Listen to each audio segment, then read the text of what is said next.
2. What's up, everybody? Welcome back to another edition of A Little Knowledge is Dangerous. I am Chad Brown. My second guest for the second episode of A Little Knowledge is Dangerous is Jeff Ronne. You guys may know Jeff as the King of Boas. I'm sure it's a title that he'll giggle at. But man, Jeff, thank you so much for agreeing to this and coming on and going to share some boa history with the viewers here. Thank you. Happy to do it.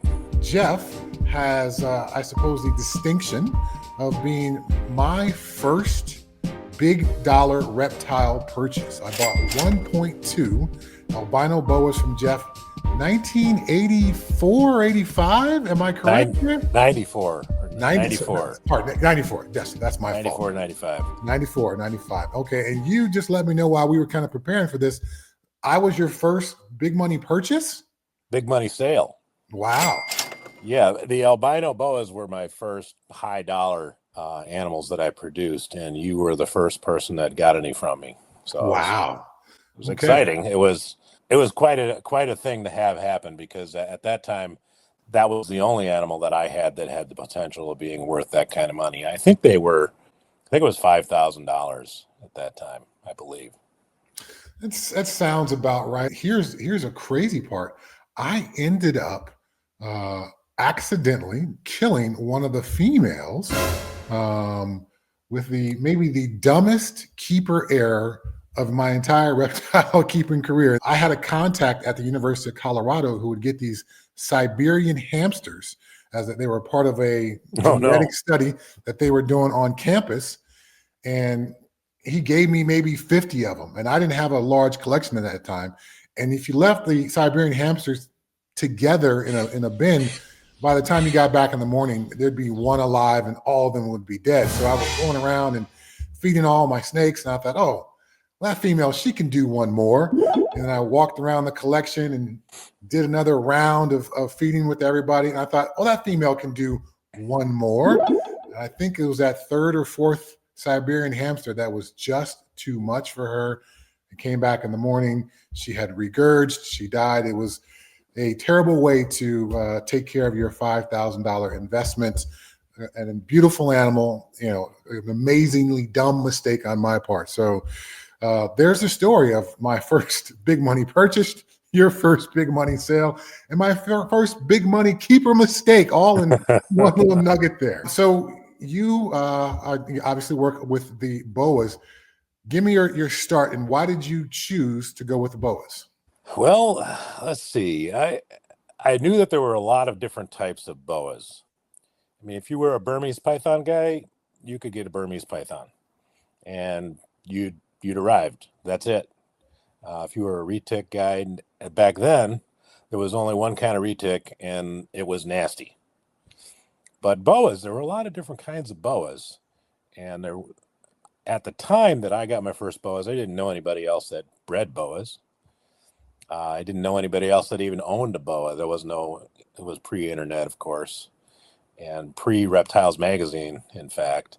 So all we had was libraries. A lot of the kids don't even know what a library is, I think. And you'd go to the library and go to the card file, and you'd try to find books on snakes or whatever. And I saw a lot of pictures of boas, and I realized that boas are widely variable. And they're kind of chunky, and they didn't get to be big enough to kill me. So I decided I would do some boas, and I got my first boas. And pretty quickly, within 2 years from when I got my first boa, was when I had my first litter. And then that was pretty much it. I was hooked. Once I found that first pile of goo, I was in with both feet. Right on. Yeah, I got some Honduran boas when I was at the University of Colorado. And that was my first litter of live birthing animals, the first litter of boas. And I've been hooked ever since then. There's been very few times in my reptile keeping experience in the last 35 years where a boa or boas weren't part of the collection. So I understand how that chunky body morphology, some of the boas with those big block heads, it's something that kind of gets under your skin and never actually goes away. All right, so that was the start. But now we fast forward, 35 plus years, longer than that, I think a little bit. And now you're still doing boas. What keeps you intrigued? What keeps you engaged? Why still be invested in boas? Well, this will be my 40th breeding season. Wow. So I've had babies every year. Knock on wood. I think I'll have some babies this year. And there's always something new that can be made. It's pretty routine that every year I'd be making some new world's first, which it's not that big a deal anymore. It used to be a really big deal when whoever would make a world first of one sort or another. Now it's not such a big deal because it's pretty routine. But for me, every time if no one else is excited about it, when I have a new world's first, I'm excited about it. And I might not brag about it being a world's first. People know that it is if it's not, or if it's something they haven't seen before. But there's always something new, some new combination that you can do that you haven't seen before, that I don't own yet, and that I know I can use to make something even cooler down the road. So there's always that draw. I guess that's the main thing. Plus, it's just fun being the Boaphile. Yeah, everything about it is fun. I enjoy it. Over 40 years of breeding, how do you look at your expectations for an upcoming breeding season? I wanted to breed these 10 females. How many do you expect to go? What's that process like for you?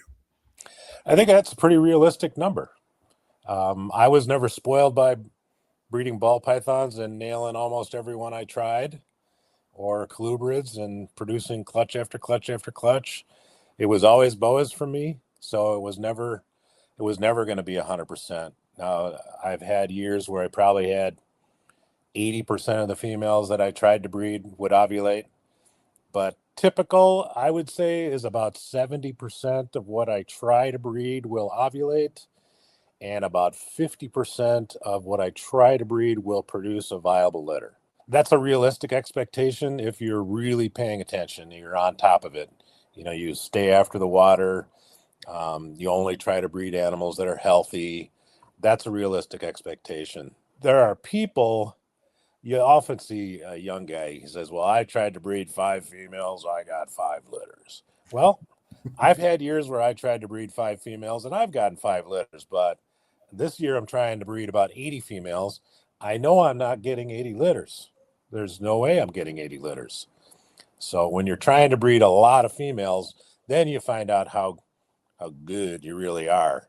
And it can be humbling, but fortunately, most of the time, it works out, including very, very young males. A lot of people don't breed really young males, or they don't try as hard as they should. They don't leave the male in. They'll take the male out too soon, and I don't make that mistake. I know that males sometimes will take 2 or 3 months of being continuously with the female before they realize that, hey, she's looking pretty good. Maybe I will try to go after that now.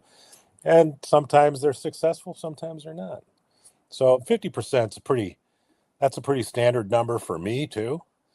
It just seems like, I think sometimes it seems to people like, wow, he's making 1 million baby boas, but I'm trying to breed 2 million to get 1 million. Right.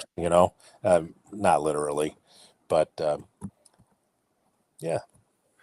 Well, there's a reason why this podcast is titled A Little Knowledge is Dangerous, because for that guy who tried to breed 5 boas and thought, oh, this is how it's going to work forever. Once I scale up from 5 boas to 25 females, up to 50 females, it just simply does not work that way. And this is why I want to have folks like you on, someone who's been a pioneer in this breeding reptile game, and has the track record of experience to lean upon when, he says 50% seems pretty good versus the cocky guy who put up a YouTube channel and posted everything on Instagram about all his success after year 1. That's why this is titled this, to give some of this detailed experience knowledge from folks like yourself who can relay that information, not just anecdotally, but, evidence. 40 plus years of breeding, I think, is an incredible track record to lean back upon. That's why I always advise people to keep to buy more than one pair of whatever it is you want to make. So I have people that they get one female of some particular combination that they want to breed, and then they get one male to breed to that female. Well, if you're only going to get 50%, if you're doing it right, if you're only going to do 50%, you're much wiser to have two.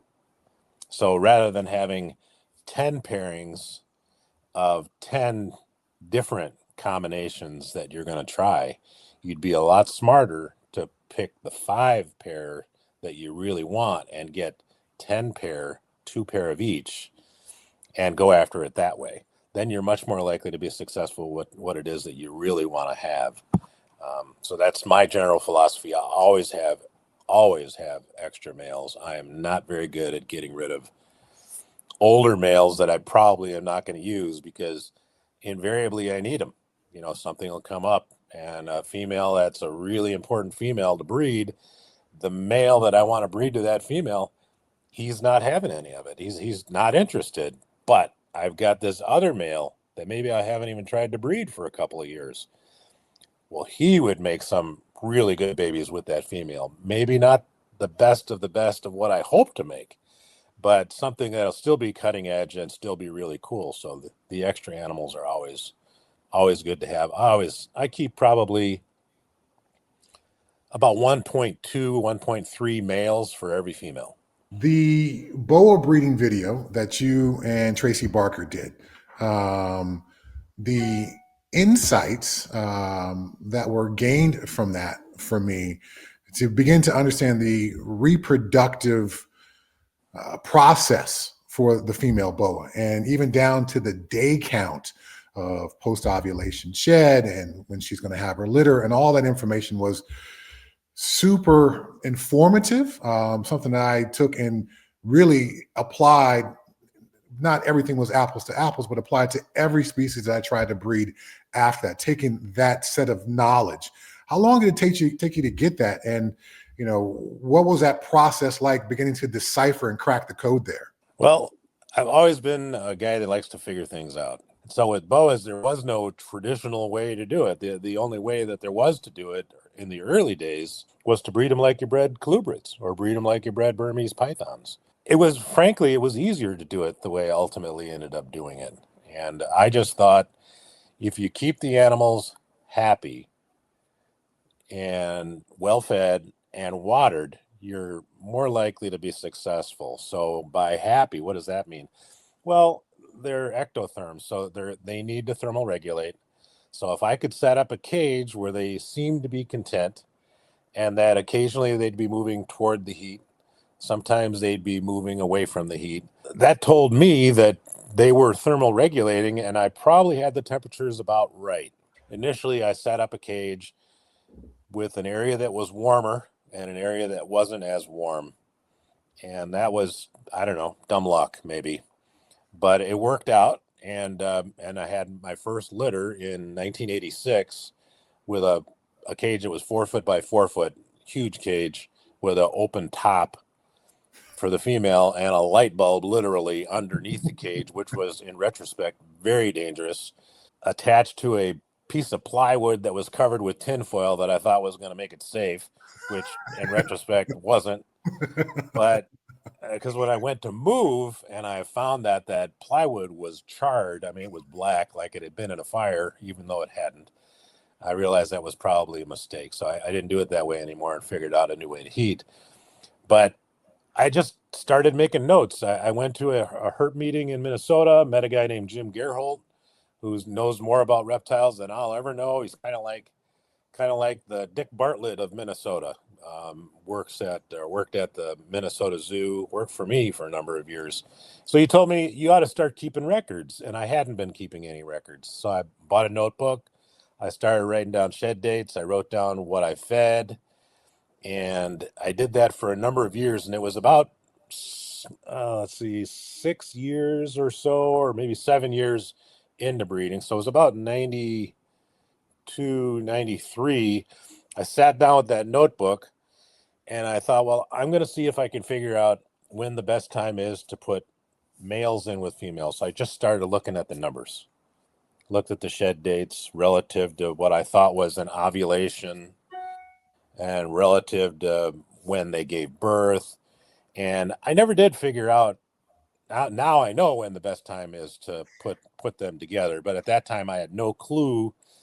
And it's just a seasonal thing. You know, you need to put them together in the fall or early winter. Some people in the late summer works too. But so I didn't figure that out that at that time, but I looked at my shed dates and I realized the shed date normally would occur 16 to 20 days after what I thought was ovulation.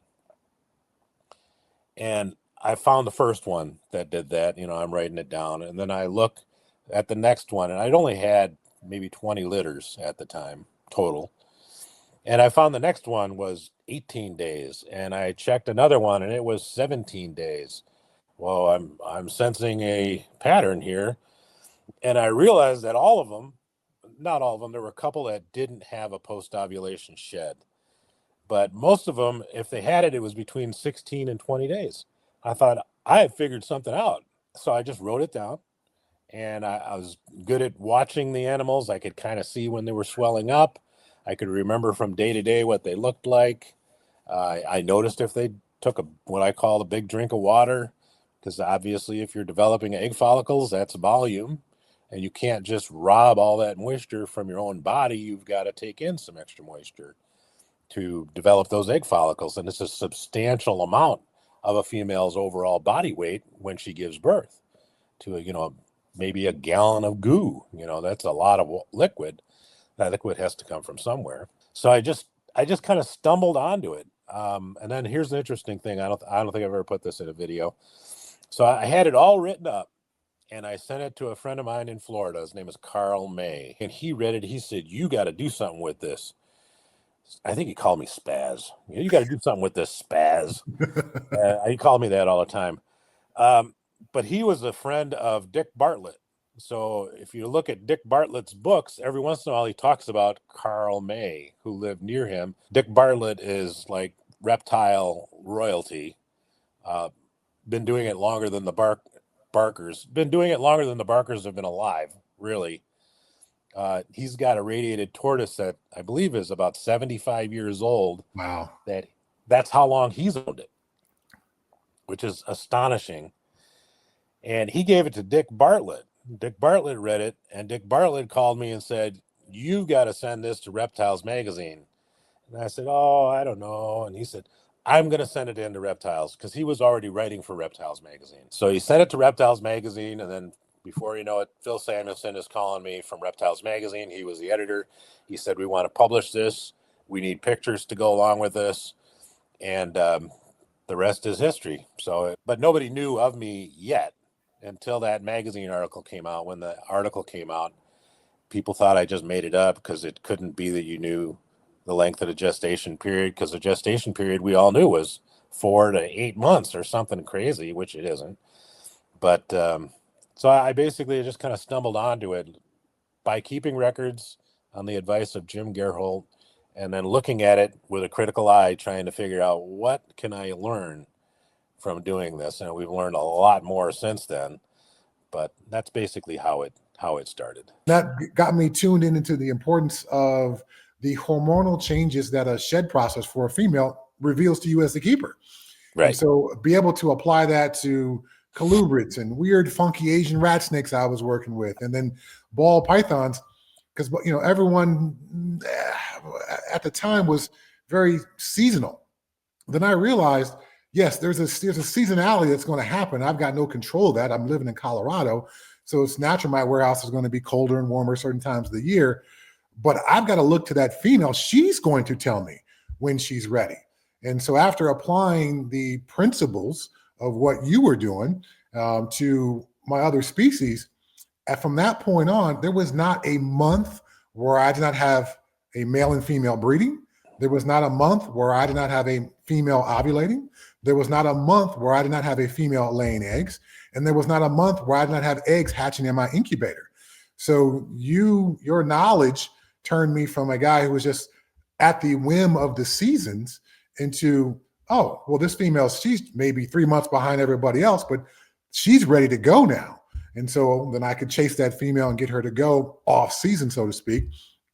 But literally, it changed it from, it's the winter. Now I put them together. They'll heat up in the spring, and maybe I'll get some eggs or get some litters, to a deep, intimate understanding of where exactly that female was in her reproductive cycle, because the sheds indicate hormonal changes for reproduction. What a simple concept as we discuss it now, but no one had put that together until you and your big brain looked in your notebook and figured it all out. Well, I appreciate that. It's very interesting. It's very applicable.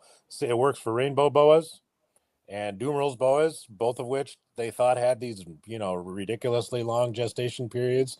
We know now that they don't. So it works across the border or across the board. It was if you don't mind me saying, it was a big deal. It is a big deal when that article came out. Now, you mentioned there's so much you've learned since then. You can't bury the lead there. Give me the details on that. What have you learned since then? Well, not everything are things that I had necessarily learned. I mean, I've learned a lot myself, but there are things that I put in print in the Reptiles magazine, and I cited who had figured it out. For instance, boas tend to give birth on rainy days. So there's a guy in Minnesota. His name was Carl Herman. Yep. He passed away not too long. Well, maybe 10 years ago, something like that. But he's the guy who originally made the first tiger retics. So people know what tiger retics are. I was at his house once in his basement looking at his anacondas and boas. And he said, "Did you ever notice that boas tend to be born on rainy days?" And I thought, no, I never noticed that, but I was going to pay attention. That was one of those moments where a light bulb went off in my head, and I thought, there might be something to that. And I'm a critical thinker, so I just started keeping record of it. But from then on, I would pay attention. So boas, they don't always give birth on a rainy day, especially sometimes during the year. You'll have 2 weeks where the barometric pressure never drops, and that female she is due in the middle of that 2-week period. She's going to give birth. But typically here in Missouri, it's going to be raining once every couple of weeks, once every 14 days or so, let's say. So it might rain for 3 days and then not rain at all for 2 weeks. But more times than not, they're going to give birth on a rainy day. If you've bred them at a time of year when it might snow, that'd be a good day to give birth to baby boas. Sometimes the barometric pressure just drops and a front comes through. Maybe it doesn't actually precipitate, but that's a good time to give birth. And it's a natural, it kind of makes sense from a natural adaptation perspective that if it's raining out, the odors from the goo when you're first born, it would be better to wash that off you as soon as possible after you're born. So it seems like a good adaptation to give birth when a female or when it happens to be raining or wet out, so the babies can get cleaned up. And there are a number of other things. Now I'm putting them in some of my breeding videos. Females sit in particular positions a lot more. When, for instance, when a female is developing egg follicles, especially when she is about to ovulate, she will almost always will position herself in the cage where the area, the vicinity where the ovaries are, is at the back of the cage. I mean, all the way at the back of the cage. And her tail will be curled around the front, and on the other side, curled around the front, will be the head, and she'll be looking out. And behind that is going to be where the mass is, where the ova are. That's the normal position that they're in toward the end of the breeding cycle, right before they ovulate. So that's something I've noticed. Here's another one. When you feed your boas during the breeding season, I feed everything during breeding. Back in the day, we didn't feed anything during breeding. Right. How dumb is that? Just quit. You go 6 months without feeding, which in retrospect was dumb. Right. Super dumb. A lot of times they'll quit feeding and they won't ever want to feed again. But now I feed every 3 weeks. I feed the males and the females. Everybody gets a smaller meal than normal, especially the males. I don't want a male laying on his side because he's got a huge rat at him. When you feed them, the females, if they're about to ovulate, a lot of times they'll refuse to eat, which everyone knows. But also, if they're developing egg follicles and they're getting close to the time when they might get ready to ovulate, and you give them a rat, and it's not a very big rat, they will swell up like 3 times as big as normal from a meal. So if you give a female a large rat, say it's an 8-foot female, and I've got females doing it right now today that I fed over the weekend or the end of last week. So I'll give her a large rat and she'll swell up as big as if I gave her 2 jumbo rats or maybe 3 jumbo rats. That's a really good sign that they're egg follicles. So that just confirms for me I'm on the right track. Leave the male in no matter what, and I'm likely to see something happen. So I just watch this progress, and I'm almost never surprised anymore when a female ovulates. I know it's coming. I can see it. I can see the process happening, and that's not something you can't just transfer that in a picture. Well, this is a picture of the female developing egg follicles. Well, you can't really see it. Even if a female is ovulating, it's hard to see in an image. But if you're really paying attention and your eye is attuned to it and your brain is good at registering and remembering what they looked like 2 days ago or a week ago, then you can train yourself over time after watching female after female after female after female do this. You can see that the female is beginning to get a little bit larger, a little bit larger, a little bit larger, and you see those subtle changes. So you're not surprised when the ovulation happens. Well, again, I got to thank you so much. This was awesome. I know I held you long enough. Yeah, but please check out the Boaphile for if you got any desire for boas. If you want to learn more about reproductive husbandry of boas and extrapolate that to your own species that you're keeping, check out Jeff's videos or articles of that section or chapter in the Boa Constrictor Manual by Philippe de Vaugelet. Check out Boaphile Plastics if you're in the need for caging or racks. And this is the second episode of A Little Knowledge is Dangerous. Jeff, you were a fantastic, awesome guest. Thank you for all the detail, knowledge, and photos. This has been going to be awesome. I just really appreciate you and appreciate your friendship now for 30 plus years. I appreciate it as well. I also have a YouTube channel on at the Boaphile.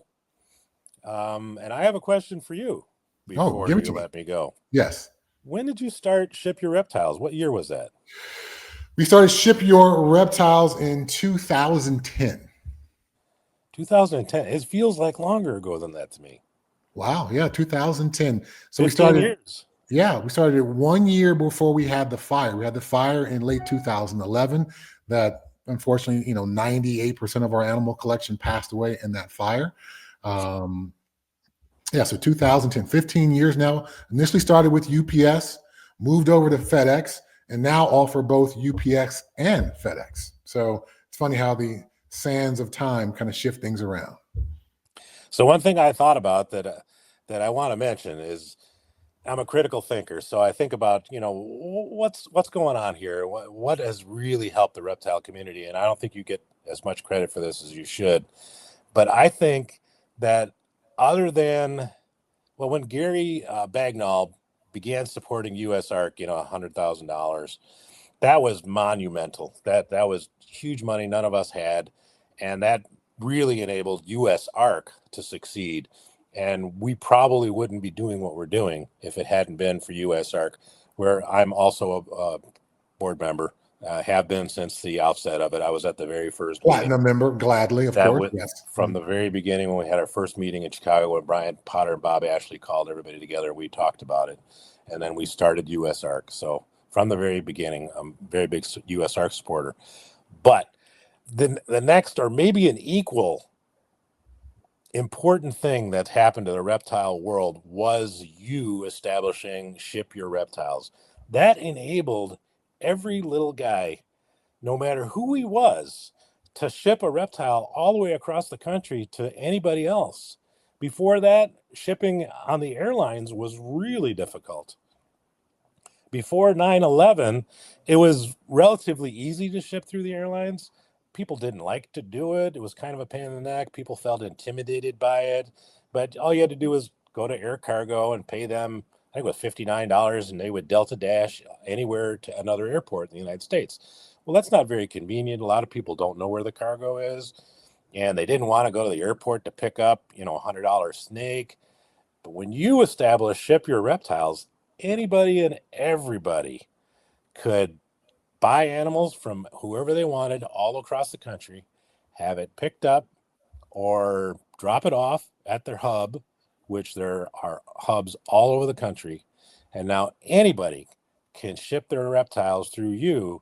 And that's been huge for the reptile business. And I don't think you get the credit you should for that. And I, for one, I really appreciate it. I can't tell you how many animals I picked up or shipped by Ship Your Reptiles and through you and FedEx. I appreciate that.